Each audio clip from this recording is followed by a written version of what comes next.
நம்முடைய பிள்ளைகள் தானிய சாத்ராக் மேஷாக் ஆபேத்நேகோவுடைய தைரியமாக இருக்கணும். அந்த இடத்துல அல்லேலூயா விசுவாசத்தில் தைரியமாக இருக்கிறதுக்கு கர்த்தர் கிருபை. அவங்க மத்தியில் ஞானத்தை கொடுத்து கர்த்தர் அவரை நடத்துவாராக. இப்பொழுதும் கர்த்தருடைய வார்த்தைக்கு மேலாக நாம் கடந்து போகிறோம்.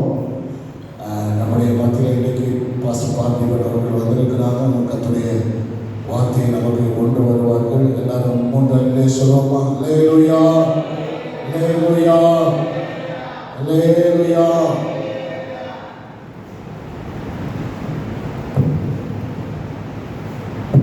அல்லேலூயா.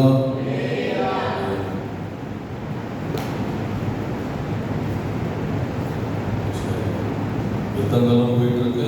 கூட என்ன எக்ஸாமும் நடந்துகிட்டே இருக்கு. ஒரு பக்கம் எக்ஸாமு, இன்னொரு பக்கம் வார், சண்டை நடந்துட்டு இருக்கு இல்லையா? எது முக்கியம்? படிக்கிறது முக்கியமா, சண்டை போடுறது முக்கியமா? எது முக்கியம்? இந்த நியூஸ் பார்த்துருக்கீங்க. ஒரு ஸ்கூல் மேலே பாம்பு போட்டு கிட்டத்தட்ட ஒரு 100 பிள்ளைங்க கிட்ட இறந்துட்டாங்க இல்லையா? 85 சொன்னாங்க, 100 கிட்ட. எல்லாம் கேர்ள்ஸ் ஸ்கூல். ஈரானில் ஸ்கூலில் பாம்பு போட்டு 100 கேர்ள்ஸ் கிட்ட இருக்கு. அப்போ எக்ஸாம்காக ஜெபிச்சிங்க, யுத்தத்துக்காகவும் அதை காட்டிலும் அதிகமாக ஜெபிக்கணும். கரெக்டாக இல்லையா? டெல்லியில் ஒரு ஸ்கூல் இருக்குது. அந்த ஸ்கூலில் இருந்து பிள்ளைங்க படிக்கும்போது அந்த ஸ்கூல் மேலே இருந்து ஃபைட்டர் ஜெட்ஸ் போகும். பயங்கர சத்தம் கேட்குதா? அப்போ பசங்க படிக்கும் போதெல்லாம் அப்படியே அந்த ஜெட்டு போனோன்னா பயங்கர சத்தம். அந்த ஸ்கூல் பிரின்சிபல் என்ன பண்ணாரு, பிரைம் மினிஸ்டருக்கு டைரக்டாக லெட்டர் எழுதிட்டார். இது மாதிரி ஜெட்டு போகிறதுனால பசங்களுக்கு கஷ்டமாக இருக்குது படிக்க அப்படின்னு சொல்லிட்டு. அவர் பிரைம் மினிஸ்டர் வந்து டிஃபென்ஸ் மினிஸ்டருக்கு அந்த லெட்டர் ஃபார்வர்ட் பண்ணார். அதுக்கு அவர் சிம்பிளாக ஒரு பதில் ரிப்ளை லெட்டர் எழுதினார் பிரின்சிபல். தெரியுமா? The defense of the country is more important than education of the country. Defense of the country is more important than the education of the country. நாட்டின் பாதுகாப்பு படிப்பை காட்டிலும் மேலானது அப்படின்னு சொல்லி. அப்போ படிப்பு முக்கியம் இல்லைன்னு சொல்லலை. அதை காட்டிலும் உலக காரியங்கள், யுத்தங்கள், போர்களுக்காக செவிக்கணும். நம்மளுக்கு போர் இல்லை, யுத்தம் நடக்கலன்னு நினைக்க வேண்டாம். ஒருவேளை இந்தியாவில் யுத்தம் நடந்தால் ஃபஸ்ட்டு பாம்பு எங்கே போடுவாங்க சொல்லுங்க? நம்ம ஏரியாவில் தான் போடுவாங்க. ஆவடியில் தான் போடுவாங்க. எதனால? டிப்போவே இருந்தது. ஏன்னா ஆவடி ஃபுல் ஃபார்ம் போனோன்னு சொன்னேன்னா அவங்களுக்கு ஆவடி ஃபுல் ஃபார்ம் இல்லை. Arm vehicle ammunition depot of India. நான் போட்டால் ஒரு 4-5 கிலோமீட்டர் சேர்ந்து அடிக்கும். அதனால் இது மாதிரிலாம் வரக்கூடாது. நாங்கள் ஒரு கடைசி நாட்களில் இருக்கிறோம். எத்தனை பேர் வந்துருக்கீங்க? கடைசி நாட்களில் இருக்கிறோம். இன்னைக்கு காலையில், விடிய காலையில் அந்த ஈரானோட லீடரை கொண்டுட்டாங்க. ஈரானுக்கு தெரியுமா? நியூஸ் பார்த்தீங்களா? காலையில் ஈரான் லீடரை கொண்டுட்டாங்க. ஒரு விதத்தில் நல்லது. ஏன்னா அது மூலியமாக பல ஆயிரம் ஜனங்கள் செத்தாங்க. போன மாதம் நடந்த அந்த ப்ரொடெஸ்டில் கூட கிட்டத்தட்ட 82,000 பேர் மறிச்சிருக்காங்க, சாவடிச்சிருக்காங்க. 82,000 பேரை சாவடிச்சிருக்காங்க. ஆனால் வெளியில் வரல, மீடியா நியூஸ்லாம் வரல. இப்போ ஒருவேளை இப்போ லீடர் மறிச்சதுனால இந்த யுத்தம் சப்சைடாகி சமாதானம் வர வாய்ப்பு இருக்கு. இல்லை லீடர் இருந்திருந்தாங்கன்னா இது உலகம் பூரா மாறி இருக்கலாம். போன வாட்டியே மாறி இருக்கலாம். அப்படியே சூடாக ஆகிடுச்சு.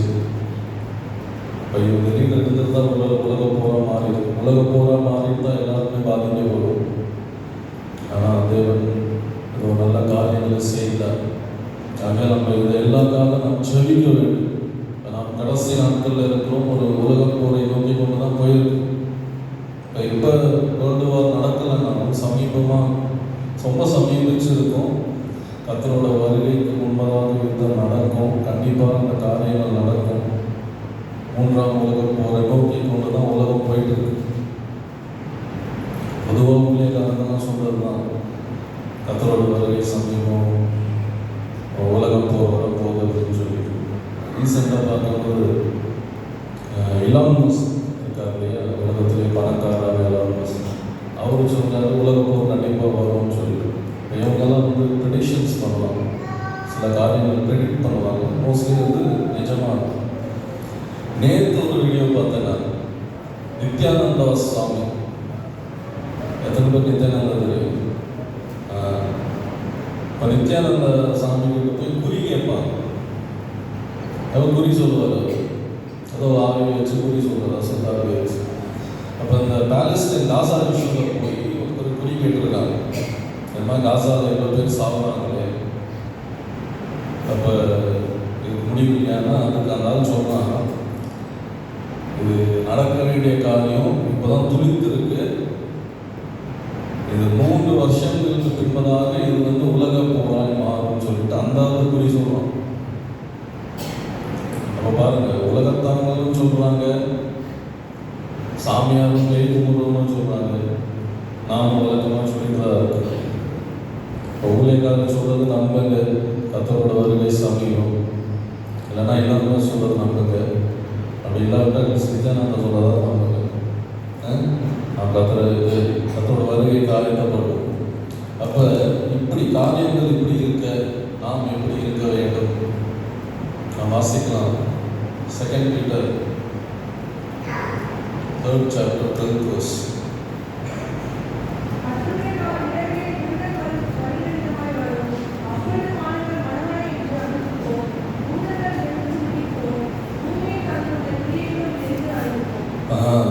அப்போ எல்லாம் மடமடங்கு எரிந்து போய் எல்லாம் அக்னிக்கு இரையாகி டோட்டலாக பஸ்மமாயிடும்.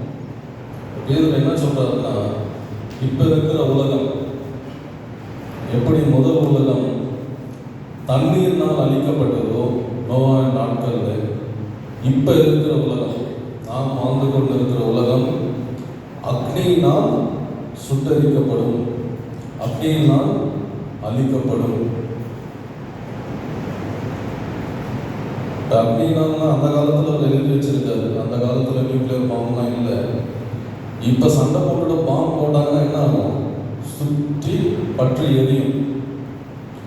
பூமியை அழிகிற அளவுக்கு அணு ஆயுதங்களை கண்டுபிடிச்சி வச்சிருக்காங்க. இப்போ இருக்கிற அணு ஆயுதமே கிட்டத்தட்ட நம்ம பூமியை போல ஒரு 10 பூமியை அழிக்கலாம்.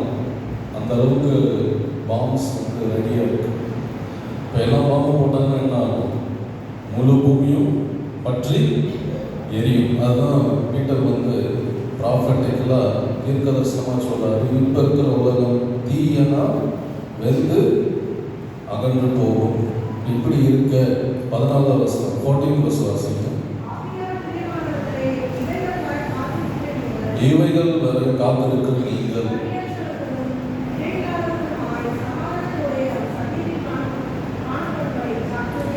ஜாக்கிரதையாக இருங்கள். இப்போ காரியங்கள் இப்படி இருக்க, இவைகள் வர நீங்கள் காத்திருக்கிறவர்கள் சமாதானத்தோடு சந்நிதியிலே கரை திரைப்பில் இல்லாதவர்களாக இருக்கும்படியாக ஜாக்கிரதையாக இருங்கள். அப்போ நாம் கர்த்தரோட வருகையில் பிள்ளைங்களை அங்கேயாவது என்ன விளையாட்டு இருக்கு, நம்ம இங்கே உட்காந்துட்டு விளையாட்டு இருக்கு.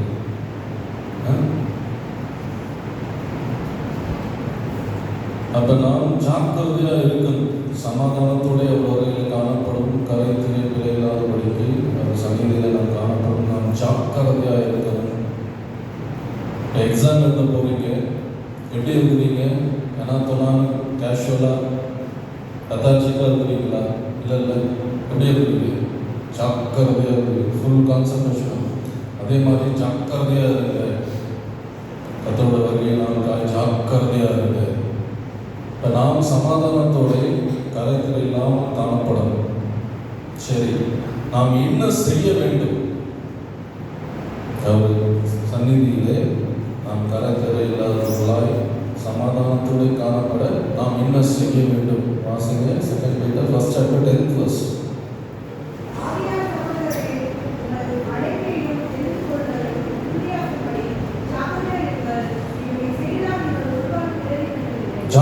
ஜாக்கிரதையாயிருங்கள், ஜாக்கிரதையாயிருங்கள். இதுதான் நம்மளோட செய்தி. ஜாக்கிரதையாயிருங்கள். அவர் வருகையில காணப்பட நாம் என்ன செய்ய வேண்டும்? அழைப்பையும் தெரிந்து கொள்வதையும் உறுதிப்படுத்த ஜாக்கிரதையா நாம் ஜாக்கிரதையா இருக்கணும்.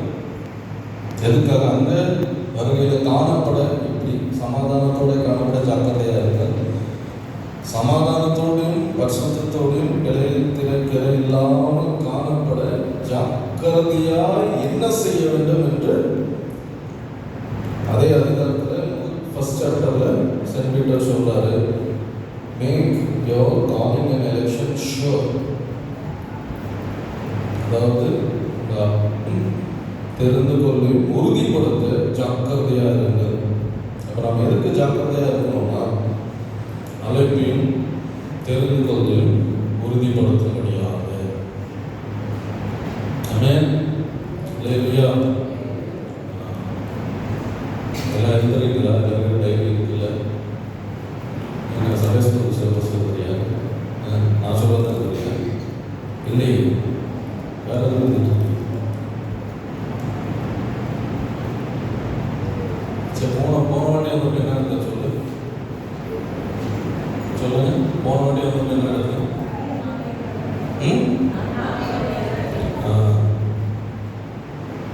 எல்லாருக்கும் தெரியுது.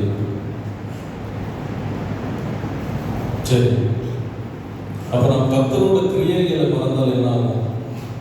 போன வாட்டி மெசேஜ்ல ஒரு கொஸ்டின் கேட்குது, கர்த்தரோட கிரியைகளை மறந்தா என்ன ஆகும்?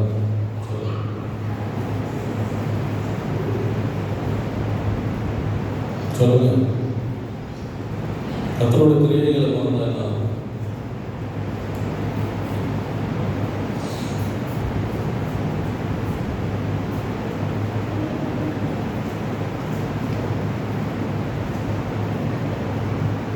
ஒருத்தர் சொல்லுங்க பார்க்கலாம். கர்த்தரோட கிரியைகளை மறந்தால் என்ன ஆகும்?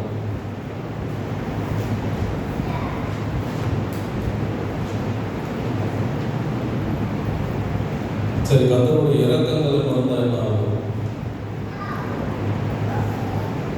கொஞ்சம் பேர் பைபிள் தருவாங்க, கொஞ்சம் பேர் எழுதிட்டுருக்காங்க, என்ன எழுதுறாங்கன்னு தெரியல.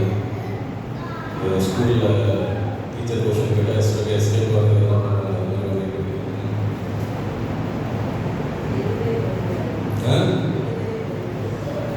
என்னோட எக்ஸாம்பிள் வசனம் சொல்லிட்டு அவரோட கிரியைகளை மறந்தாருன்னா,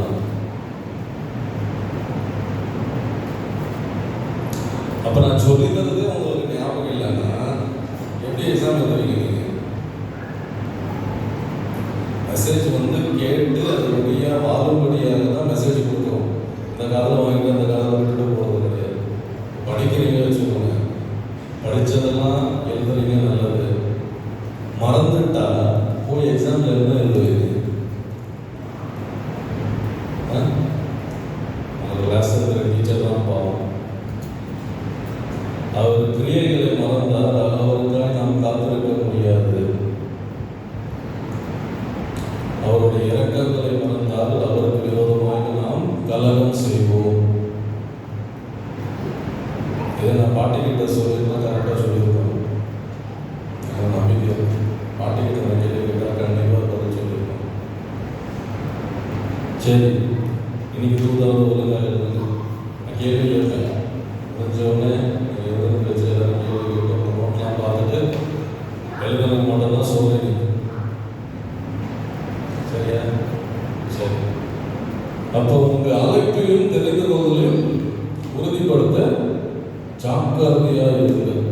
நாம் ஜாக்கிரதையா இருக்கும். அப்ப அழைப்பு ஒண்ணு, ரெண்டு காரியங்களை பேசுறாரு. அழைப்பு ஒண்ணு, தெரிந்து கொள்ளுதல் ஒண்ணு. Calling and election. இப்போ காலிங் வேற, எலெக்ஷன் வேற. அழைப்பு வேற, தெரிந்து கொள்ளுதல் வேற. இப்போ அழைப்புனா என்ன? அழைப்புனா என்ன? கர்த்தர் உங்களை அழைக்கிறது, ரட்சிப்பின் சுவிசேஷம் உங்ககிட்ட வராது, நீங்க அதை ஏற்றுக்கொள்கிறது. இதுதான் அழைப்பு. கொடுத்த அழைப்புக்கு நீங்க அழைப்பை ஏற்றுக்கொண்டு அந்த அழைப்புக்கு இணங்கி இயேசு கிறிஸ்துவை இரட்சகராக ஏற்றுக்கொள்வது தான் அழைப்பு. சரியா? சரி, அழைப்பு பெற்றவர்கள் எல்லாருமே பரலோகம் போயிடுவாங்களா? கிடையாது. Very good. அழைப்பு பெற்றவங்க எல்லாமே பரலோகம் போயிடுவாங்களா? கிடையாது. அப்ப இயேசு கிறிஸ்துவை தெய்வமாக கொண்டு இருக்கிறவங்க எல்லாருமே பரலோகம் போயிடுவாங்களா? கிடையாது. ரட்சிக்கப்பட்டு ஞானஸ்தானம் எடுத்திருக்காங்க, அந்நிய பாஷை பேசுறாங்க, இப்போ பரலோகம் போயிடுவாங்களா? கிடையாது. யார் போவாங்க? எல்லாத்துக்கும் கிடையாது கிடையாதுன்னு யார் போவாங்க சொல்லுங்க?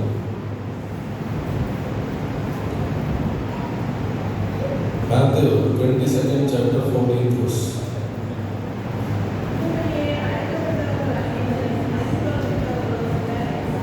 ஆமா, அழைக்கப்பட்டவர்கள் அநேகர், தெரிந்து கொள்ளப்பட்டவர்கள் சிலர். அப்ப அந்த தெரிந்து கொள்ளப்பட்டவர்கள் தான் தேவனோட ராஜ்யத்தை பிரவேசிப்பார்கள். அப்ப யார் பரலோக ராஜ்யத்துக்கு போவாங்க? அழைக்கப்பட்டவங்க மாத்திரமல்ல, அழைக்கப்பட்டு தெரிந்து கொள்ளப்பட்டவர்கள். அப்ப எது இம்பார்ட்டன்ட்? அழைப்பு இம்பார்ட்டன்டா, தெரிந்து கொள்வது இம்பார்ட்டன்டா? தெரிந்து கொள்வது. அழைப்பு நீங்க போய் அட்மிஷன் வாங்கி ஸ்கூல்ல ஜாயின் பண்ணுங்க. தெரிந்து கொள்வது நீங்க எக்ஸாம் எழுதி பாஸ் பண்ணி ரிசல்ட் வாங்குறவங்க. அப்போ பரலோக ராஜ்யம் யாரு போவாங்கன்னா, இயேசு கிறிஸ்துவை தெய்வமாய் கொண்டிருக்கிற ஜனங்களுக்கு மாத்திரமல்ல, அந்த கூட்டத்தில் இருந்து ஒரு கூட்டம் ஆண்டவர் தெரிந்து கொள்கிறாரே, அந்த கூட்டம் மட்டும்தான் பரலோகம் போவாங்க. அப்ப இந்த தெரிந்து கொள்கிறது என்ன? What is this election? Election என்ன? Election it is a work of God. ஆண்டவர் தெரிந்து கொள்வதல். யாரு தெரிந்து கொள்கிறார்? தெரிந்து கொள்ளுதல். யாரு தெரிந்து கொள்கிறார் சொல்லுங்க? ஆண்டவர் தெரிந்து கொள்கிறார். chosen, God chooses. ஆண்டவர் தெரிந்து கொள்கிறார். நாம் பரலோக ராஜ்யம் போனோம்னா நாம் தெரிந்து கொள்ளப்பட்டவர்களாக இருக்கணும். அப்ப யார் நம்மளை தெரிந்து கொள்ளணும்னா, கர்த்தராகிய இயேசு நம்மளை தெரிந்து கொள்ளணும். எப்படி தெரிந்து கொள்வார்? அவர் chosen, இங்கிலீஷ்ல போட்டிருக்கு எலெக்ஷன், chosen அப்படின்னு சொல்லி. அப்ப யார் எலெக்ட் பண்ணுவோம்? யார் சூஸ் பண்ணுவோம்? ஆண்டவர் சூஸ் பண்ணுவார். எப்படி சூஸ் பண்ணுவாரு? எப்படி சூஸ் பண்ணுவாரு? இப்போ நமக்கு ஏப்ரல் எலெக்ஷன் வரும் இல்லையா? எல்லா கட்சி தலைவரும் அதான் முன்னே தான் சொல்றாங்க, நான் சிஎம் ஆயிடுவேன், எங்க கட்சி ஜெயிக்கும், நான் சிஎம் ஆயிடுவேன்னு சொல்லி. பட் ரிசல்ட் வரும்போது தான் தெரியும் எந்த கட்சி ஜெயிக்குது. அந்த ஒரு கட்சியோட தலைவர் மட்டும்தான் சிஎம் ஆகும். எல்லாம் சொல்லிக்கலாம், நானும் ஜெயிப்பேன், நானும் சிஎம் ஆயிடுவேன்.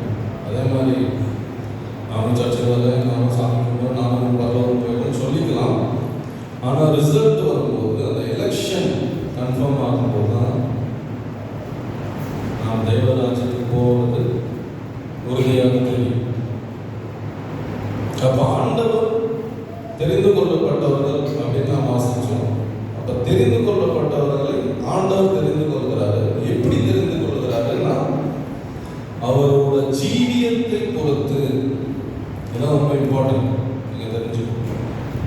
அழைக்கப்பட்டவர்கள் இருந்து ஒரு கூட்டம் ஆண்டவர் தெரிந்து கொள்கிறார் பரலோக ராஜ்யம் சுதந்திரிக்கிறது. எதை பேஸ் பண்ணினா, அவங்களோட ஜீவியம்,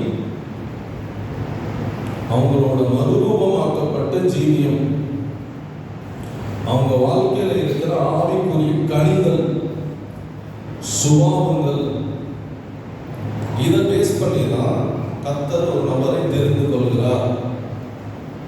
நான் சர்ச்சுக்கு வந்தேன், ஆராதனை அட்டன் பண்ணேன், காணிக்கை கொடுத்தேன், ஜெபம் பண்ணேன், போனேன், நல்லது. நீ அழைக்கப்பட்டவன், நீ இதெல்லாம் செய்ய வேண்டும். ஆனால் இதெல்லாம் செய்யறதுனால நீ தெரிந்து கொள்ளப்படுகிறியா? கிடையாது. நீ எப்படி தெரிந்து கொள்ளப்படுகிற? உன் ஜீவியம் கிறிஸ்துவை பிரதிபலிக்க வேண்டும். உன்னோட சுபாவங்கள் கிறிஸ்துவை போல இருக்க வேண்டும். உனக்குள்ளே ஆவிக்குரிய கனிகள் இருக்க வேண்டும். இதெல்லாம் இருந்தால்தான் நீ தெரிந்து கொள்ளப்பட்டவன்.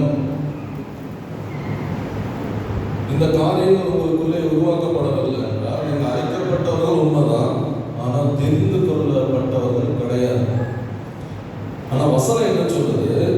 அழைக்கப்பட்டவர்களோ பலர், ஆனால்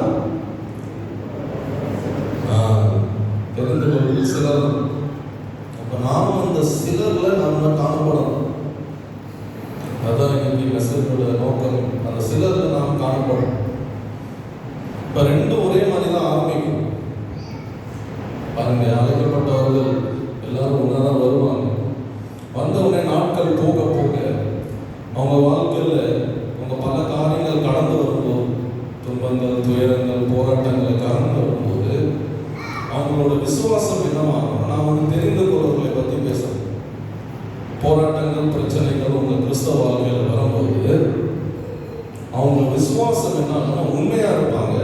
விசுவாசத்தை விட்டு விலகி போக மாட்டாங்க. விசுவாசத்தில் வளர்ந்து வருவாங்க. அந்த விசுவாசம் வளர்றவர்கள் அவங்களுக்குள்ள ஆவிக்குரிய கனிகள் உருவாகும். ஆவிக்குரிய கனிகளையும் கிறிஸ்துவின் சுபாவங்களையும் அவங்க என்ன பண்ணுவாங்க? பிரதிபலிப்பாங்க. என்ன பேசுறது?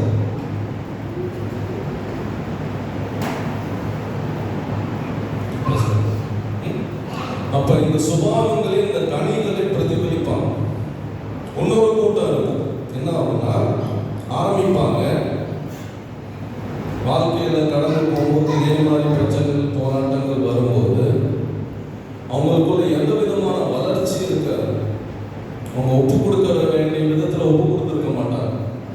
வளர்ச்சி இல்லாத நிமித்தமாக, தேங்கின அனுபவம் நிமித்தமாக பின்மாற்றத்துக்குள்ளே போவாங்க. இதுதான் ரெண்டு குரூப் ஆஃப் பீப்புள். ரெண்டுமே அழைக்கப்பட்டவங்கன்னா, ரெண்டு பேருமே இயேசு கிறிஸ்துவ தெய்வமாக கொண்டவங்கன்னா, ரெண்டு பேருமே ரெண்டு குரூப்பும் ஞானஸ்தானம் எடுத்தவங்கன்னா, ரெண்டு குரூப்புமே அந்நிய பாஷை பேசுவாங்கன்னா. ஆனால் ஜீவியம் பகுதியில் இந்த மாற்றங்கள் நிமித்தமாக ஒரு குரூப் அழைக்கப்பட்டு தெரிந்து கொள்வதாய் மாற்றப்படுறாங்க.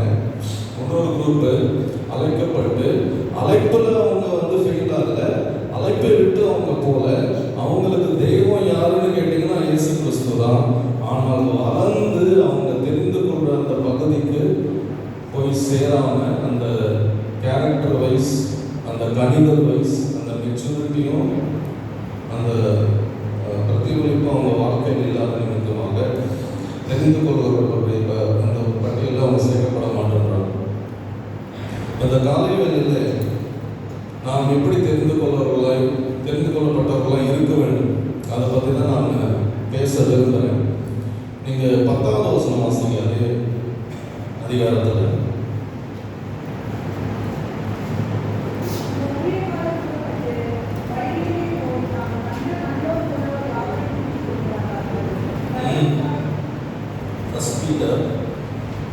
Second Peter 1st chapter 10th verse.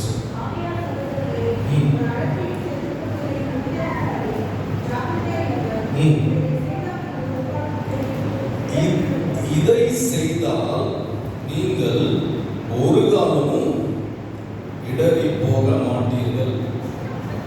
இதை செய்தால் நீங்கள் ஒரு காலமும் இடறி போக மாட்டீர்கள். அப்ப நம்ம என்ன செய்ய வேண்டும் சொல்லிட்டு வேதம் தெளிவாக போதிக்கும். நீங்க 8வது வசனம் வாசிங்க.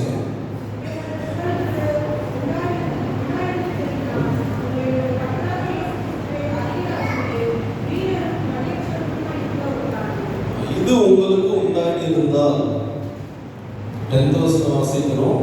இந்த காரியங்களை நீங்கள் செய்தால், 8th வசனம், இது உங்களுக்கு உண்டாகி இருந்தால் என்ன ஆகும்? நீங்க வீணராக இருக்க மாட்டீர்கள். உங்களுக்கு கனி உண்டாகாமல் இருக்காது. அடுத்து நீங்க வாசிக்கும் போது 11வது வசனம் வாசிங்க.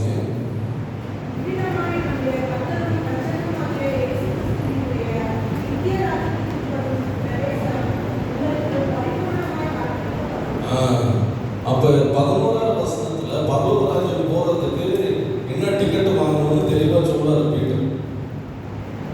8வது வசனத்துல இந்த காரியங்கள் உங்களுக்கு முன்னாடி இருக்கிறோம்ன்றாரு.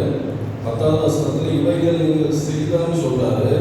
இது ரெண்டையும் நீங்க செஞ்சீங்கன்னா 11வது வசனத்துல கண்டிப்பாக பரலோகராஜ்யத்துக்கு நீங்க போகலாம்னு சொல்றாரு. அப்ப இந்த இவைகள் எவைகள் அதுதான் நாம் பார்க்க போறோம். இந்த இவைகள் எவைகள், இந்த இவைகள் ரொம்ப இம்பார்ட்டன்ட். ஏன்னா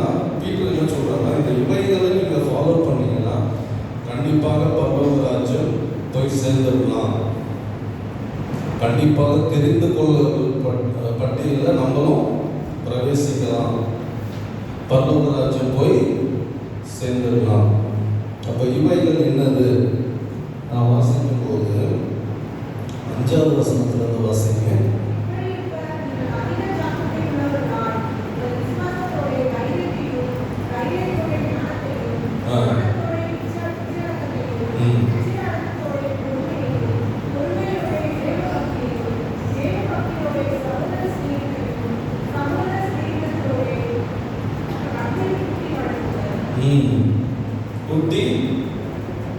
கூட்டி கொள்ளுங்கள். இதை பண்ணா அடுத்த என்ன போட்டிருக்கு? இவைகள் உங்களுக்கு உண்டாயிருந்தால்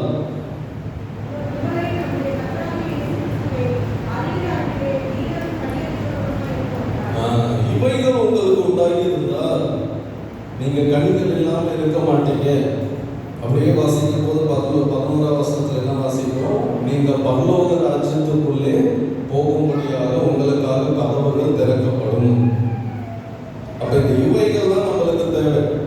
இந்த இவைகள் தான் உங்களுக்கு உண்டாக்கி இருக்கணும்னு சொல்லிட்டு பீட்டர் சொல்றாரு. அப்ப என்னென்ன இருக்கணும்? விசுவாசம் மட்டும் இல்ல, அது கூட என்ன இருக்கணும்? தைரியம் மட்டும் இல்ல, அது கூட என்ன இருக்கணும்? ஞானம் மட்டும் இல்ல, அது கூட என்ன இருக்கணும்? விச்சேகம் மாத்திரம் அது கூட என்ன இருக்கணும்? பொறுமை மாத்திரம் அது கூட என்ன இருக்கணும்? தேவபக்தி மாத்திரம் இல்லை, அது கூட சகோதரங்க மாத்திரம் இல்லை, அது கூட அன்பு. எத்தனை காரியம் சொன்னேன்?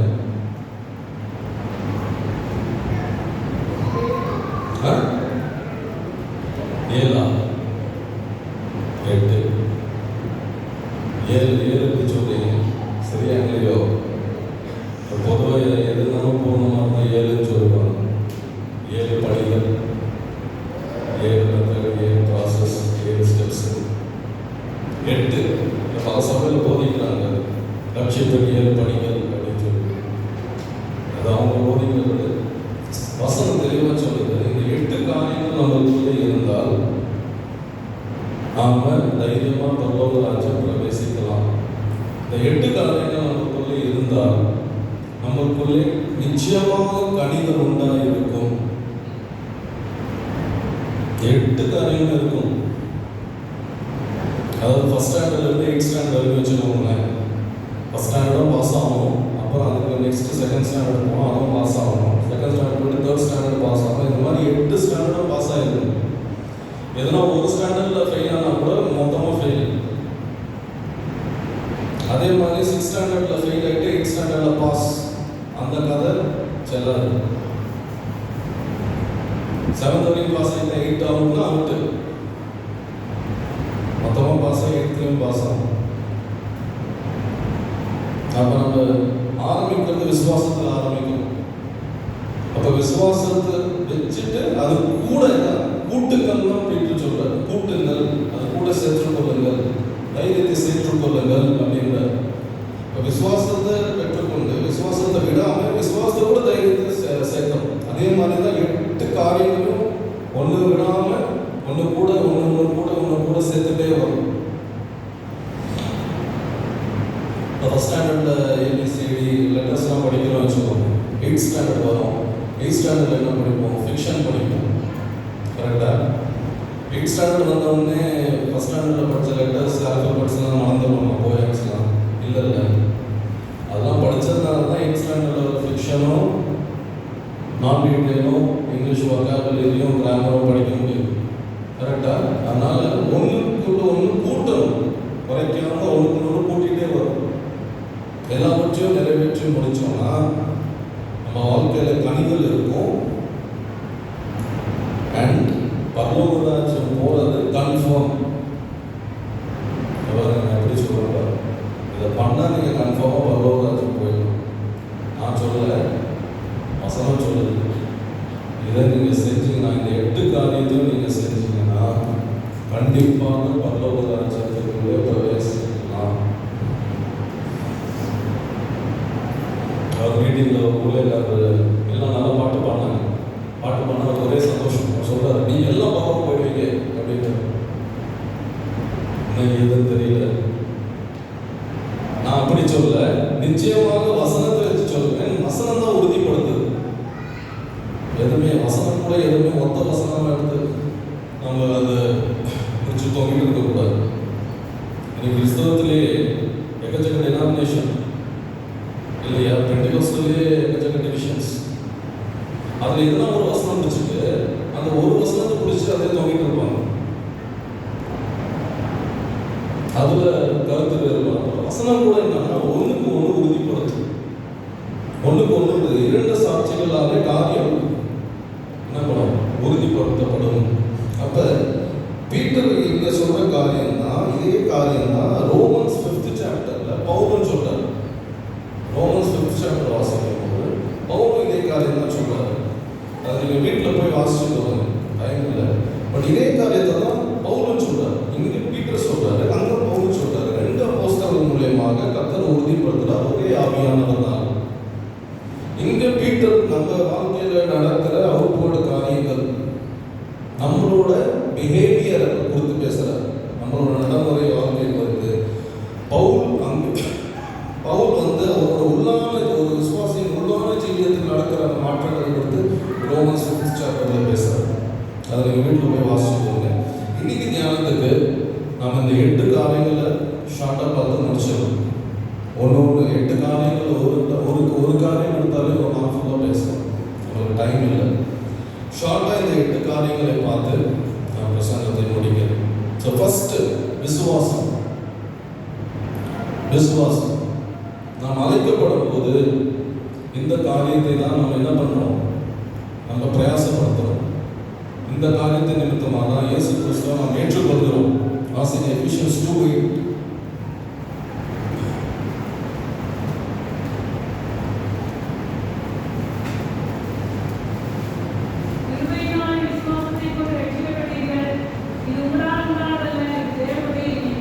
கிருபையினால் விசுவாசத்தை கொண்டு ரட்சிக்கப்பட்டீர்கள். வெறும் கிருபையினால் அல்ல, நீங்களும் விசுவாசிச்சதுனால தான் நீங்க ரட்சிக்கப்பட்டீங்க. ஏதோ இயேசு கிறிஸ்து வந்தாலும் உங்களை சந்திச்சார், சுவிசேஷம் உங்களுக்கு சொல்லப்பட்டது, அது நிமித்தமா மாத்திரம் அல்ல, அது ஒரு பக்கம் கிருபை இருந்தாலும் நீங்க விசுவாசத்தை கொண்டு நீங்க அதை ஏற்றுக்கொண்டபடியாக தான் தேவனோட பிள்ளைகளாக மாறினீங்க. அப்ப விசுவாசத்தை அங்க செயல்படுத்தி இருக்கீங்க. அது நிமித்தமாக தான் என்ன பண்ணீங்க, நீங்க தேவனோட பிள்ளைகளாக மாறி ரட்சிக்கப்பட்டீங்க. இந்த விசுவாசத்தை நாம விடக்கூடாது. சரி, ஒரு வாட்டி ரட்சிக்கப்பட்டோம், ஒரு வாட்டி விசுவாசிச்சிட்டோம், அந்த விசுவாசம் அப்படியே இருக்குமா, வளருமா? வளரும். விசுவாசம் என்றது ரட்சிக்கப்படும் போது ஒரு விசுவாசம் தான். நாம சாகும் போதும் தேவனோட ராஜ்யத்துக்கு போகும்போது அந்த விசுவாசம் பூர்ணப்பட்டிருக்கும், பரிபூர்ணப்பட்டிருக்கும். புரியுதா? விசுவாசத்துக்கு ஒரு துவக்கம் உண்டு, விசுவாசத்துக்கு ஒரு முடிவு இருக்கு. அப்ப it is a process, continuous process. Start ஆகி முடியுது. அப்ப விசுவாசம் ரட்சிக்கப்பட்டோன்னே நம்மளுக்குள்ள ஒரு விசுவாசம் இருக்கும். சாவர வரைக்கும் அதே விசுவாசம் தான் இருக்குன்னா நம்ம சரியில்லைன்னு அர்த்தம். நம்ம அழைக்கப்பட்டிருக்கிறோம், ஆனா தெரிந்து கொள்ளப்படலைன்னு அர்த்தம். இன்னைக்கு நம்ம விசுவாசம் வளர்ந்து வளர்ந்து வளர்ந்து வளர்ந்து பூர்ணத்தை நோக்கி போய் பூர்ணப்படுதோ அன்னைக்குதான் நாம் தெரிந்து கொள்ளப்பட்டிருக்கிறோம் அர்த்தம். சரி, அப்ப விசுவாசம் சரியா இருக்கு நம்மளுக்குள்ளே நம்ம எப்படி தெரிஞ்சுக்கிறது? நான் ரட்சிக்கப்பட்டேன், ஆண்டவர் விசுவாசமாக ஏற்றுக்கொண்டேன், என் விசுவாசம் சரியா இருக்கானா எப்படி தெரிஞ்சுக்கிறது? நான் சில காரியங்களை சொல்றேன், நீங்க உங்களை ஆராய்ந்து பாருங்க. உங்க விசுவாசம் சரியா இருந்தா நீங்க எல்லா சூழ்நிலைகளையும் எல்லா சிச்சுவேஷன்லையும் தேவனை நம்புவீங்க. எல்லா காரியத்திற்காகவும் எல்லா சூழ்நிலையும் எல்லா பிரச்சனைகளையும் எல்லா போராட்டங்களையும் தேவனை உறுதியாய் நம்புவீங்க. சூழ்நிலைகள் எப்படி இருந்தாலும் தேவன் மேல் இருக்கிற நம்பிக்கை தளராது. உங்களுக்கு ஒரு கஷ்டம் வருது, உங்க குடும்பத்தில் ஒரு நஷ்டம் சம்பவிக்குது, நீங்க இழந்துட்டீங்க, நீங்க ஒரு உபத்திரத்தின் பாதையில கடந்து போறீங்கன்னா உங்களுக்குள்ளே இருக்கிற விசுவாசம் தளராது, ஷேக் ஆகாது, பதறாது, உறுதியாக இருக்கும். ஐயோ எனக்கு நடந்துச்சு, ஐயோ அடுத்து என்ன ஆகும், ஐயோ கர்த்தர் கைவிட்டார், ஐயோ வந்தால் என்ன ஆகும், அந்த திகைப்பு உங்களுக்குள்ளே இருக்கக்கூடாது. அது இல்லைன்னா தான் உங்கள் விசுவாசம் சரியான விசுவாசம். உங்கள் விசுவாசம் கரெக்டாக இருக்குன்னு அர்த்தம். சப்போஸ் இல்லைன்னா விசுவாச வார்த்தைகள்லாம் பேசுவீங்க, ஆனால் ஆக்ஷன்ல ஒன்றும் இருக்காது. மைக்கை பிடிச்சி பேசுனா விசுவாச வார்த்தைகள், வேத வார்த்தைகள்லாம் பேசுவீங்க. நடைமுறை வாழ்க்கையில உங்க வாழ்க்கையில பிராக்டிக்கலா வரும்போது விசுவாசம் இருக்காது. அதுல நீங்க செயல்பட மாட்டீங்க. பிரச்சனைகள், தேவைகள், போராட்டங்கள் வரும்போது உங்களுக்குள்ளே பயம் வரும், கலக்கம் வரும், வருத்தம் வரும், பாரம் வரும். உங்களுக்குள்ளே அதாவது வரிஸ், கவலைகள், பாரங்கள் வருதுனாலே உங்க விசுவாசம் சரியில்லைன்னா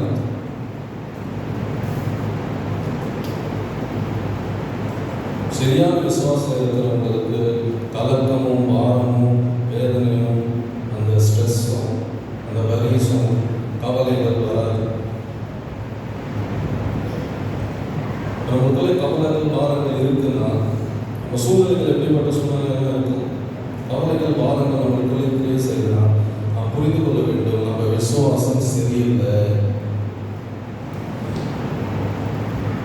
கர்த்தர் நம்மளுக்கு உதவி செய்வார், விசுவாசத்தை சரிப்படுத்திக் கொள்ளும். அடுத்து இந்த விசுவாசத்தை சரிப்படுத்திக் கொண்டு இந்த விசுவாசத்தை வளர்ந்து அடுத்து நாம் என்ன செய்ய வேண்டும்?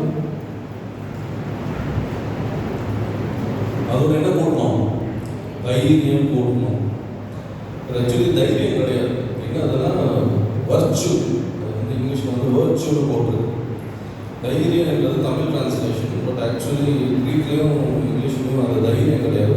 வர்ச்சுனா மாரலி குட், அதாவது நல் காரியங்கள், நல் நடக்கைகள், நல்ல காரியங்கள், நன்மையான காரியங்கள், நல்லவங்களா இருக்க வேண்டும்.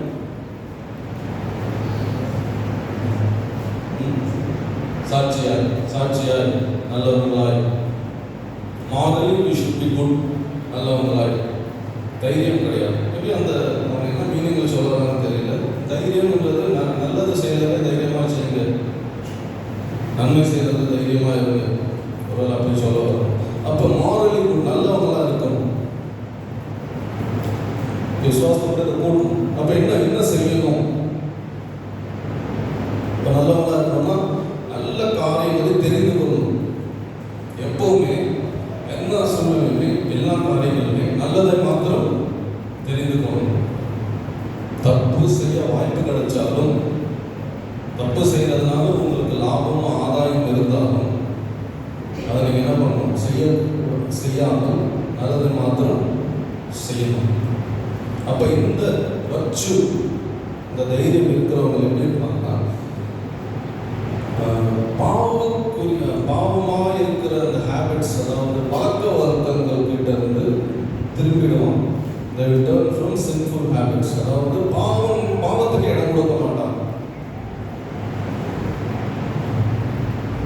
பாவத்துக்கு இடம் கொடுக்க மாட்டாங்க, உத்தமமா இருப்பாங்க. இப்ப நீங்க எல்லாம் விசுவாசி தான், பட் நீங்க உத்தமமா இருப்பீங்களா அப்படின்னா எனக்கு தெரியுமா? எனக்கு தெரியாது. உங்க மனசாட்சி தான் தெரியும். உங்க உத்தமம் உங்க மனசாட்சி தான் தெரியும், மாஸ்டரும் தெரியாது. நீங்க எல்லாம் சொன்னாதான் தெரியும். இப்ப இது பீட்டர் இது சொல்ற, உங்க விசுவாசத்தை கூட இந்த தைரியத்தை கூட்டிக் கொள்ளுங்க. நல்லவர்களாக இருக்க முடியாத இந்த தன்மையை நீங்க கூட்டிக் கொள்ளுங்கள். எப்படிப்பட்ட நல்ல ஒரு நல்லொழுக்கம் இருக்கிற ஆள் எப்படி இருப்பான்? நேர்மையா இருப்பான். எல்லா காரியங்களிலும் அவன் நேர்மையா இருப்பான். அவனோட பர்சனல் காரியங்கள்ல இருந்து, பப்ளிக் காரியங்கள்ல இருந்து, சோஷியல் காரியங்கள், எல்லா காரியங்களும் ஒரு மனுஷன் நமக்குள்ளே இந்த நல்ல ஒழுக்கம் இருந்ததுன்னா, தைரியம் இருந்ததுன்னா அவன் என்ன இருப்பான்? நேர்மையாக இருப்பான். நாம் எப்படி இருக்கிறோம்? நேர்மையாக இருக்கிறோமா? அடுத்து சின்ன விஷயங்கள்ல கூட உண்மையாக இருப்பான். சின்ன விஷயங்கள்ல கூட உண்மையாக இருப்பான். பெரிய விஷயங்கள் மாத்திரமில்லை, சின்ன விஷயங்களையும் அவன் உண்மையாக இருப்பான். அதே மாதிரி பாவ சுபாவங்களுக்கும் பாவ பழக்க வழக்கங்களுக்கும் விட்டு ஓய்கிற மனுஷனாக இருப்பான். உங்களுக்குள்ள இருக்கிற சுபாவங்களும் உங்களுக்கு இருக்கிற பழக்க வழக்கங்களும் யாருக்கும் தெரியாது. எப்போ உங்கள் வீட்டுக்கு வந்தால் அவங்களோட இருந்தால் கண்டுபிடிச்சிடும். ஏன்னா அது அந்தரங்கமான காரியங்கள். சம்டைம்ஸ் மனைவி புருஷனுக்கே தெரியாது. காரியம் முத்தினதுக்கு அப்புறம் வெளியில் வரும். கரெக்டா? பல காரியங்கள் அப்படிதான் நடக்குது. அப்போ அந்த சுபாவங்களையும் அந்த ஹேபிட்ஸ்லையும் அந்த நடக்க உடைகளையும் பாவம் இல்லாமல் அதுலேருந்து விலகி போகிற மனுஷனாக இருப்பான். அவன் மொத்தத்தில் சுத்த மனசாட்சி உள்ளவனாக இருப்பான். அவன் மனசாட்சி சுத்தமாக இருக்கும். மனசாட்சி சுத்தமாக இருக்கும். சரி, ஒருவேளை அந்த மனுஷனுக்குள்ள இந்த சுபாவம் இல்லை, அந்த தைரியம் இல்லை, நல்லொழுக்கம் இல்லை, அந்த விசுவாசத்தை கூட விசுவாசம் இருக்கு. நீங்கள் விசுவாசிச்சு ஆண்டவர் விசுவாசிச்சு உள்ள வந்துட்டீங்க, விசுவாசம் இருக்கு, ஆனால் இந்த நல்லொழுக்கம் இல்லை. அவன் எப்படி இருப்பான்னா பாவத்தை நீதிகரிப்பான். He will justify sin. பாவத்தை நீதிகரிப்பான். எப்படி நீதிகரிப்பான்? இதெல்லாம் ஆண்டவருக்கு தெரியும். நம்மளாம் மனுஷர்கள் தானே, நம்ம பசுத்தவங்களாங்க. இதெல்லாம் ஆண்டவருக்கு தெரியும். அதெல்லாம் ஆண்டவர் நினைப்பார், அதெல்லாம் ஆண்டவர் பார்த்துப்பார். அதெல்லாம் திருந்தெடுத்தா சரியாக போயிடும். கரெக்டாக எல்லாம் திருந்தெடுத்தா சரியாக போயிடும். அதாவது ஸ்பிரிச்சுவாலிட்டிக்கு ஒரு ஸ்டாண்டர்ட் இருக்குல்ல, ஒரு ஸ்பிரிச்சுவாலிட்டிக்கு ஒரு ஸ்டாண்டர்ட். அந்த ஸ்டாண்டர்டை நம்ம கீப்பப் பண்ண மாட்டோம். சட்ட பிரமாணங்கள் அதுக்கு ஒரு ஸ்டாண்டர்ட் இருக்கு, அதை நம்ம கீப் பண்ண மாட்டோம். காலையில் பாஸ்டர் சொன்ன மாதிரி யார் ஒரு பிரமாணங்களை கைகொள்கிறார்களோ அவங்களுக்கு காரியங்கள் வாய்க்கும். அப்போ அந்த ஸ்டாண்டர்டை கீப் பண்ண மாட்டோம். அந்த பிரமாணங்கள் குறித்து அவங்களுக்கு அந்த வைராகியம் இருக்காது. அதெல்லாம் நம்மலாம் குறையுள்ள மனுஷர்கள், நம்மலாம் பலவீனமான மனுஷர்கள். அதெல்லாம் கர்த்தருக்கு தெரியும், அதெல்லாம் கர்த்தர் மன்னிப்பார். அடுத்தது என்ன சுபாவம் இருக்கும்னா மாயபலம் வந்துடும்ல, ஹிப்போக்ரசி. மாயமா இருப்பாங்க. சர்ச்சுக்கு வந்தால் ஒரு வேஷம், வெளியில போனா இன்னொரு வேஷம். சர்ச்சில் ஒரு மாதிரி இருப்பாங்க, வீட்டில் ஒரு மாதிரி இருப்பாங்க, வெளியில போனால் அதுக்கு மேலே வேற மாதிரி இருப்பாங்க.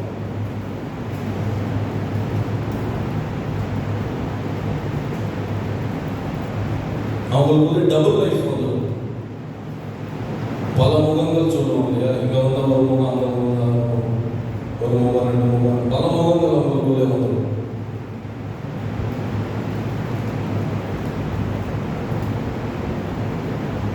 இப்படி இருக்கிறதுனால ஆவிக்குரிய தன்மைகளை இழந்துடுவாங்க. ஆவிக்குரிய அந்த சென்சிட்டிவிட்டி இருக்காது. தேவன் பேசுகிற காரியங்கள் புரியாது. அதனால தான் பாஸ்டர் என்ன சொன்னாலும் விளங்க மாட்டாங்க ஜனங்களுக்கு. ஏன்? அந்த சென்சிட்டிவிட்டியை போயிடுச்சு. இந்த குறைகள் உள்ள இருக்கிறதுனால ஊழியக்காரர் என்னதான் சொன்னாலும் ஜனங்களுக்கு புரிய மாட்டாங்க. ஊழியக்காரர்களுக்கு மன வருத்தம், அவங்க இவ்வளோ சொல்லியும் கேட்க மாட்டேங்கிறாங்களே. ஆனால் ஜனங்களுக்கு புரிய மாட்டேங்குது. ஏன்னா இந்த தன்மைகள் உள்ள வந்துடுச்சு. உங்கள் விசுவாசத்தையோடு சேர்த்து தைரியத்தை கூட்டுங்கள்.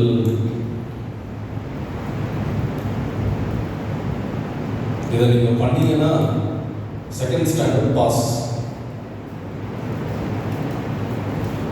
இன்னும் 8th ஸ்டாண்டர்ட் பாஸ் ஆனால் பரலோகம் போக முடியும். இப்போ பரலோகம் போகிறது ஈஸியாக கஷ்டமாக சொல்லுங்க. இப்போ செகண்ட் ஸ்டாண்டர்ட் வந்திருக்கோம், இன்னும் 6 ஸ்டாண்டர்ட் இருக்குது. பரலோகம் போகிறது ஈஸியாக கஷ்டமாக? ஈஸியாக கஷ்டமா? நீங்கள் ஏற்றுக்கோங்க, ஞானஸ்தானம் எடுங்க போயிடலாம், சர்ச்சுக்கு வாங்க காணியை கொடுங்க போயிடலாம், பாட்டு பாடுங்க வருஷம் பண்ணுங்க போயிடலாம். எப்படிலாம் சொன்னால் தப்பான உபதேசம்.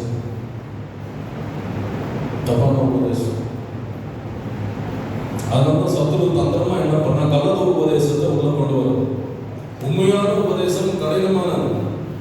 அவன் என்ன பண்ணா, கள்ள உபதேசத்தை கொண்டு வந்து ஜனங்களை வஞ்சித்து இதுதான் உண்மைன்னு நம்ப வச்சு அவங்கள வஞ்சித்து அவங்கள திசை திருப்பி விடுறது. நாங்கள் ஆக்சுவலி காலேஜ் இன்ஜினியரிங் படிக்கும் போது எங்களுக்கு ஸ்டாண்டர்டாக சப்ஜெக்ட்ஸ்க்கு ஆத்தர்ஸ் இருப்பாங்க. இந்த ஆத்தர் தான் படிக்கணும் அப்படின்னு சொல்லிட்டு யூனிவர்சிட்டியிலேருந்து ப்ரிஸ்கிரைப் பண்ணுவாங்க. ஒரு சப்ஜெக்ட் புக் இவ்வளோ புக்ஸ் இருக்கும்,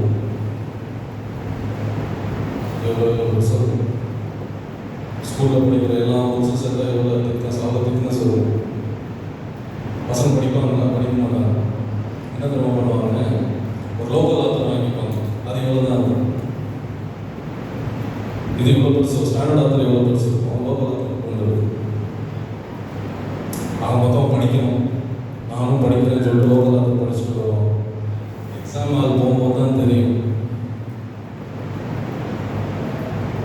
எக்ஸாம் எழுதும் போது தான் தெரியும். ஒரிஜினலாக படிக்கிறவன் பாஸ் பண்ணிடுவான், லோக்கல் ஆத்தர் படிக்கிறவன் அதுக்கேற்ற மாதிரி தான் ரிசல்ட் வரும். சத்தியத்தை ஒரு நாளும் நான் மாற்றக்கூடாது. கஷ்டமாக இருந்தாலும் என்ன பண்ணுங்க, அதுக்கு உங்கள் தலையை கொடுங்க. அது ஒரு நாளும் உங்களை வெட்கப்படுத்தாது. அல்லேலூயா. இதுதான் நீதியின் பாதை. பாருங்க, 2 ஸ்டாண்டர்ட் முடிச்சாச்சு. அடுத்து என்ன சொல்றாரு, உங்கள் தைரியத்தோடு சேர்த்து எதை கூட சொல்றாரு, ஞானத்தை கூட சொல்றாரு. இங்கேயும் அங்கேயும் டிரான்ஸ்லேஷன் ப்ராப்ளம். அது ஞானம் கிடையாது, நாலேஜ். இங்கிலீஷ்லையும் கிரீக்லையும் ஒரே வேர்டு யூஸ் பண்ணியிருக்காங்க, நாசஸ் சொல்லிட்டு. அது வந்து நாலேஜ், அறிவு. அறிவு. இப்போ இங்க ஆண்டவர் அறிவு வேணும்னு சொல்றாரு. என்ன அறிவு? என்ன அறிவு?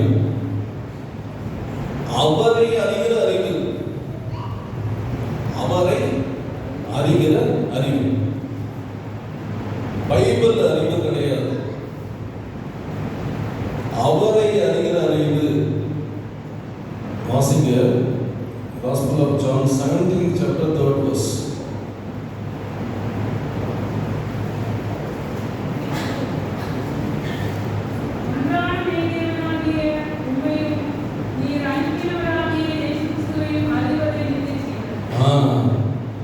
தேவனை அறிகிற அறிவு தான் நித்திய ஜீவன்.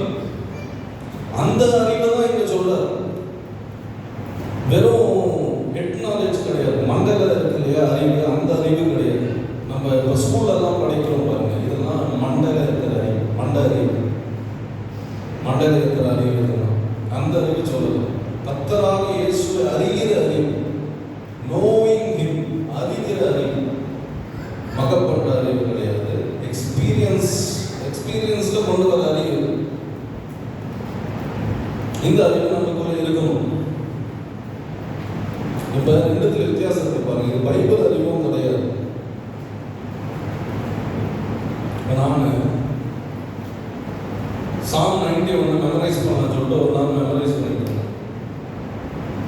கிட்டத்தட்ட 1/2 hour மேலே ஆயிடுச்சு. நான் ஒரு பிஸ்னஸ் ப்ரோக்ராமுக்கு ஒரு சர்ச்சுக்கு போயிருந்தேன். அங்கே ஒரு பிள்ளை சாம் 91 மனப்பாடமாக சொல்லுது. நான் பார்த்தோன்னே பயங்கர இன்ஸ்பயர் ஆகிட்டேன். அது 7th or 8th படிக்குது. நான் ஓடி போய் கேட்டேன், பிள்ளை சூப்பராக சொல்றியே, எவ்வளோ நேரம் ஆச்சு உங்களுக்கு மெமரைஸ் பண்ணேன்? எனக்கே 1/2 hour ஆச்சு. அது கண்டிப்பாக ஜாஸ்தியாக இருக்குன்னு சொன்னா சொல்லுது. அதான் 5 minutes அப்படின்னு சொல்லி. 5 minutes தான் அந்த அளவு வெக்கமாக போயிடுச்சு. அப்போ அந்த அறிவு அவளுக்கு இருக்கு. பட் அந்த அறிவா இங்க சொல்றாங்க பைபிள் நாலேஜ். பைபிள் நாலேஜ் கிடையாது, நாலேஜ் அபவுட் காட்.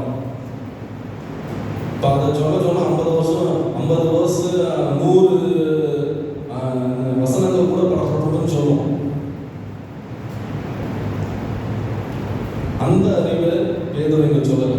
பட் அதே பிள்ளையை இங்க கொண்டு வந்து பிரசங்கம் பண்ண சொன்னா பண்ணுமா? 100 வருஷமும் படப்பட்டுன்னு சொல்லுவோம். அந்த பிள்ளைங்க கொண்டு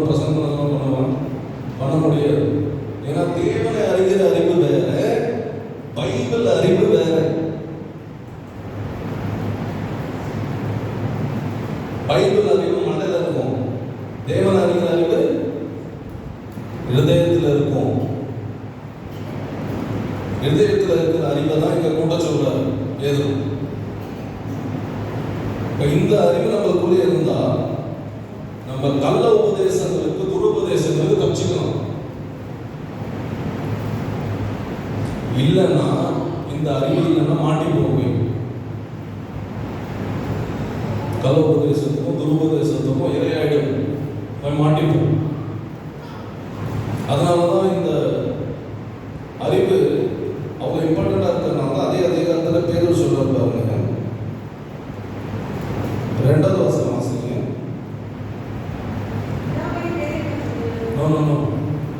இப்போ செகண்ட் பீட்டர் ஃபர்ஸ்ட் சாப்டர்.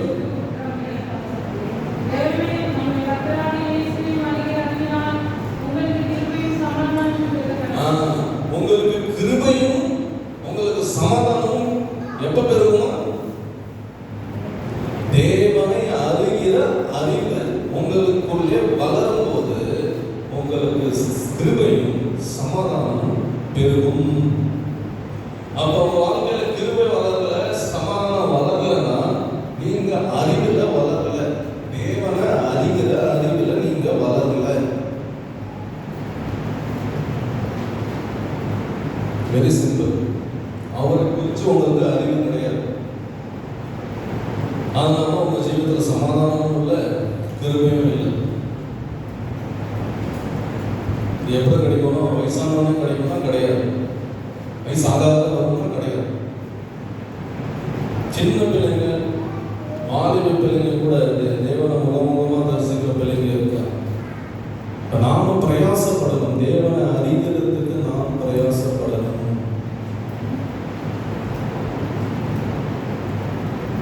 இந்த ஒரு தன்மை உங்களுக்குள்ளே இருந்தால், தேவனை அறிகிற அறிவு உங்களுக்குள்ளே இருந்தால் நீங்க எப்படி இருப்பீங்க? உங்க வேத வசனங்களை, உங்க வேதத்தை நல்லா ஆராய்ந்து பார்ப்பீங்க. வெறும் கண்ணை மூடிட்டு படிக்கிறது, மெமரைஸ் பண்றது மாத்திரம் இல்லை, நல்லா ஆராய்ந்து பார்ப்பீங்க. இப்ப நான் பிரசங்கம் பண்றேன், கண்மூடித்தனமா இதை கேட்டுட்டு நம்ப மாட்டீங்க. வீட்டுக்கு போய் பைபிள் எடுத்து இந்த பிரசங்க சொன்னதெல்லாம் கரெக்டானு கிராஸ் செக் பண்ணுவீங்க. கரெக்ட், பைபிள் இருக்கிற மாதிரி தான் இருக்குன்னா அப்பதான் அதை ஏற்றுக்கொள்வீங்க. தேவன் அறிகிற அறிவு இருந்தால் இந்த ஒரு தன்மை உங்களுக்குள்ளே இருக்கும். அதே மாதிரி இந்த காரியம் உங்களுக்குள்ளே இருக்கும்போது சத்தியத்தை தேடுவீங்க. அந்த எமோஷனால போக மாட்டீங்க, எமோஷனலா இருக்க மாட்டீங்க, சத்தியத்தை தான் தேடுவீங்க. உடனே கர்த்தர் உங்களை ஆசீர்வதிப்பார்.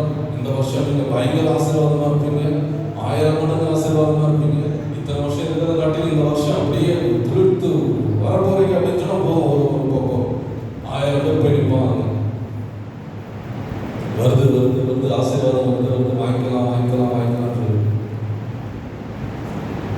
அதை இந்த வருஷம் நீங்க அதிகமாக சுத்திகரிங்கள், அதிகமாக கர்த்தருக்குள்ளே நெருங்குங்கள், உங்களை தாழ்த்துங்கள், கிறிஸ்துவின் சுபாவம் உங்களுக்குள்ளே உருவாக்கப்படட்டும் அப்படின்னு சொன்னா அந்த பக்கம் யாருக்கும் போக மாட்டாங்க. என்ன வித்தியாசம்? ஃபர்ஸ்ட்ல எமோஷன், ஆசீர்வாதம், சிரிப்பு எல்லாம் வராங்க, தராங்க, வாங்கிக்கலாம். இப்போ எனக்கு எப்போ வரும், எப்போ விசர்ஜனம் பண்ணலாம், எப்போ ஆசீர்வாதமாக இருக்கலாம், கஷ்டமே இருக்கக்கூடாது, போராட்டமே இருக்கக்கூடாது. இன்னொரு இடத்துல ஒன்று பிரசங்கம் சத்தியத்தை பிரசங்கிக்கிறார். சுத்திகரிக்கப்படுங்க, வருகைக்கு ஆயத்தப்படுங்க, தேவராஜ்யத்தை கட்டுங்க, காத்துங்க, சுபாவங்களுக்கு இடம் கொடுங்க. அந்த பக்கம் யாருமே போக மாட்டாங்க.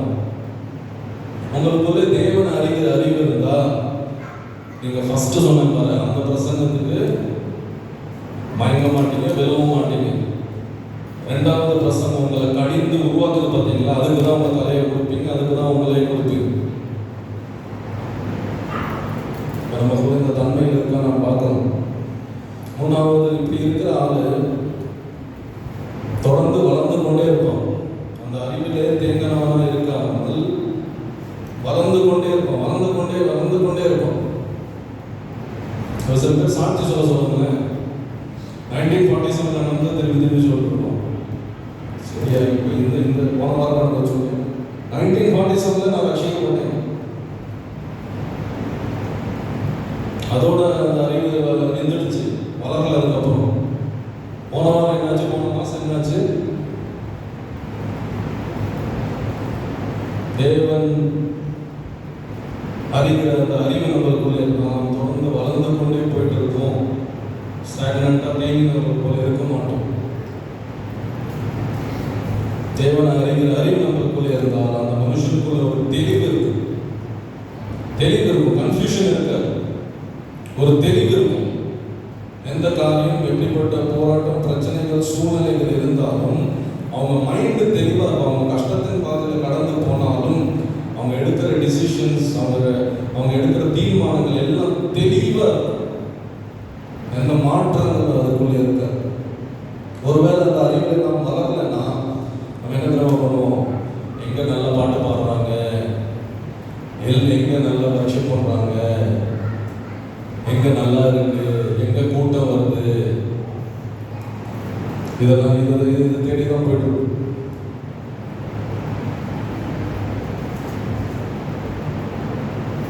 பேய் பார்ப்பான், இவனை ஈஸியாக ஏமாத்திடலாம், இவனை ஈஸியாக வஞ்சிச்சிடலாம், இவனை ஈஸியாக திசை திருப்பிடலாம். நீங்கள் தேவனை அறிகிற அறிவில் வளரலைன்னா உங்களை பேய் ஈஸியாக ஏமாத்திடும், ஈஸியாக வஞ்சிச்சிடும். ஏன்னா அவன் தந்திரங்களை ஆளுக்கொள்ளும்படியாக உங்களுக்குள்ள அறிவு இல்லை. அறிவில் வளர்ந்தாதான் அவனோட தந்திரங்களை புரிந்து கொள்ள முடியும், அதிலிருந்து தப்பிக்க முடியும். இல்லைன்னா உங்களுக்கே தெரியாமல் போய் மாட்டிட்டு அதை பலியாடுவீங்க. சரி, அடுத்து இதோட சேர்த்து என்ன கூட்ட வேண்டும்? அறிவோட சேர்த்து என்ன கூட்ட வேண்டும்? இச்சை அடக்கம். இச்சை அடக்கம்னா என்ன? எல்லாத்தையும் அடக்கி ஆகணும். என்னத்தை அடக்கணும்? உங்கள் ஆசைகள், உங்கள் கோபங்கள், உங்கள் ஆசாபாசங்கள், மாம்சம் எல்லாவற்றையும் அடக்கி வாழ்வர்களாய் நாம் காணப்பட வேண்டும். சரி, இப்படி ஒரு ஆளு கூட இச்சை அடக்கம் இருந்தால் அந்த ஆள் எப்படி இருப்பான்? அவன் ரொம்ப டிசிப்ளினாக இருப்பான். 10 மணி ஆராதனைக்கு 11 மணிக்கு வந்துடுவான். அப்படியா? டிசிப்ளினாக இருப்பான், டிசிப்ளினாக இருக்கும். என்னையும் சேர்த்து வச்சுக்கணும். ஒரு டிசிப்ளின் இருக்கும். ப்ரேயரில் ஒரு டிசிப்ளின் இருக்கும், பைபிள் ஸ்டடியில் ஒரு டிசிப்ளின் இருக்கும், சர்ச் மீட்டிங்ஸ் ஒரு டிசிப்ளின் இருக்கும், டிவோஷன் ஒரு டிசிப்ளின் இருக்கும். நம்மளுக்கு ஒரு டிசிப்ளின் இல்லைன்னா நமக்கு ஒரு செல்ஃப் கண்ட்ரோல் இல்லைன்னு அர்த்தம். சரி, அந்த ஆள் எப்படி இருப்பான்? ஒரு ஆளுக்கு ஒரு செல்ஃப் கண்ட்ரோல் இல்லைன்னா அந்த ஆள் எப்படி இருப்பான்? நீங்கள் வாசிங்க Galatians 5th chapter 19 to 20 verses.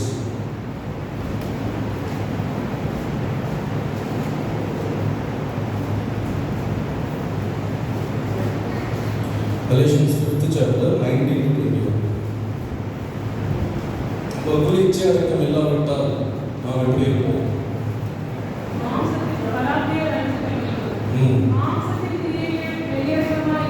மாம்சத்திற்கு வெளிரங்கமா இருக்கும். நமக்கு பார்த்தாலே தெரிஞ்சிடும் இந்த கிரியெல்லாம் நமக்குள்ளே இருக்கும். அப்படியா?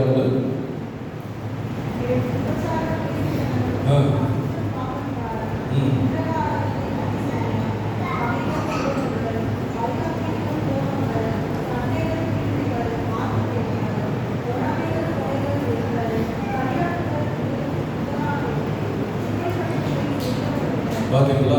பெரிய லிஸ்ட் இருக்கு. எவ்வளோ பெரிய லிஸ்ட். மனப்படமாக சொல்லுவீங்களா? நான்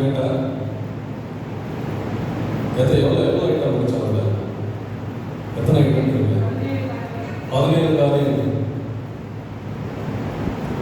மனப்படமாக கேட்டால் சொல்லுவீங்களா? இப்போ சொல்லவே முடியலன்னா எப்படி இதெல்லாம் செய்கிறது? எப்படி இதெல்லாம் மேற்கொள்வது? சரி, இப்போ இதெல்லாம் இருந்தால் பேதுரு சொல்ற மாதிரி செல்ஃப் கண்ட்ரோல் இல்லைன்னா இதெல்லாம் இருக்கும். செல்ஃப் கண்ட்ரோல் இச்சை அடக்கம் நமக்குள்ளே இல்லைன்னா என்ன நடக்கும்? அந்த வசனம் வாசிங்க. நான் சொன்னது மாதிரி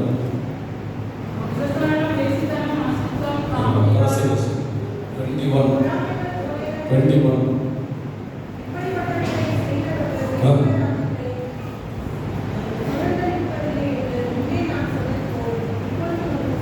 பார்த்தீங்களா? இப்படிப்பட்டவர்கள் எங்க போவதில்லை? தேவனுடைய ராஜ்யத்துக்கு பரலோகத்துக்கு போக முடியாது. அப்ப நம்ம எவ்வளவு ஜாக்கிரதையா இருக்கோம் பாருங்க. நம்ம எவ்வளவு ஜாக்கிரதையா இருக்கோம்.